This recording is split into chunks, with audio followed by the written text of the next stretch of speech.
नमस्ते दीदी भैया। देखिए हमारे यूट्यूब चैनल पर जा रहा बहुत प्यारा चुटकुला नाच गीत देवरानी जेठानी का अनोख झोंक गीत है। आप लोग देखिएगा, बहुत प्यारा है गीत है। फुल सपोर्ट करिएगा, आप पूरा देखेंगे तब समझ में आएगा। काहे ना जतू लगाई हो सुना हमरो जेठानी, काहे ना जैतू लगाई हो सुना हमरो देवरानी, काहे ना जतू लगाई हो सुना हमरो जेठानी, काहे ना जैतू लगाई हो सुना हमरो जेठानी, हमरो जेठानी हो हमरो जेठानी, काहे ना जलू लगाई हो सुना हमरो जेठानी, हमरो जेठानी हो हमरो जेठानी, काहे ना जलू लगाई हो सुना हमरो जेठानी, गरया लगावलू हो अरया लगावलू, घरया लगौलू दुआरया गवलू घरया लगावलू दुआरया लगावलू, घरया लगौलू दुआरया लगौलू, देवरा के लियलू पटाई हो सुना हमरो जेठानी, देवरा के लियलू पटाई हो सुना हमरो जेठानी, काहे ना जलुआ लगाई हो सुना हमरो जेठानी, काहे ना जलुआ लगाई हो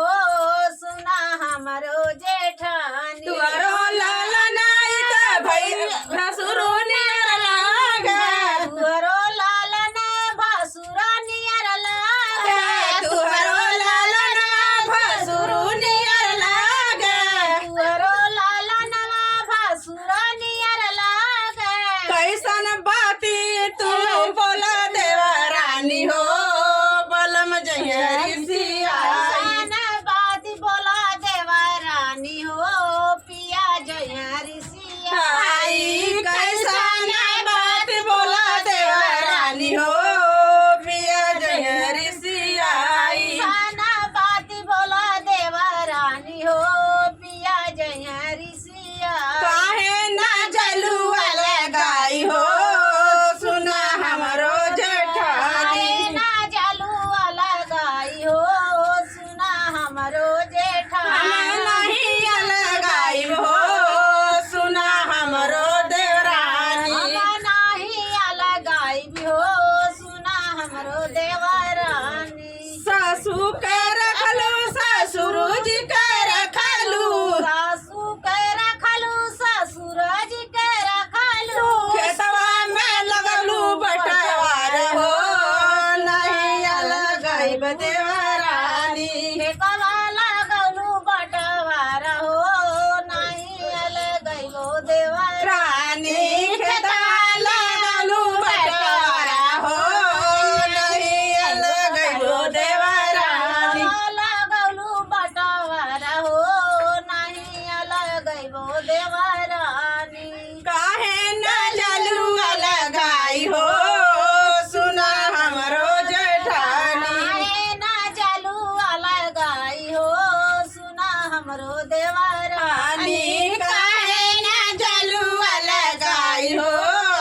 सुना हमरो देवरानी, काहे ना जलुआ लगाई हो सुना हमरो हम देवरानी, नहीं लगाई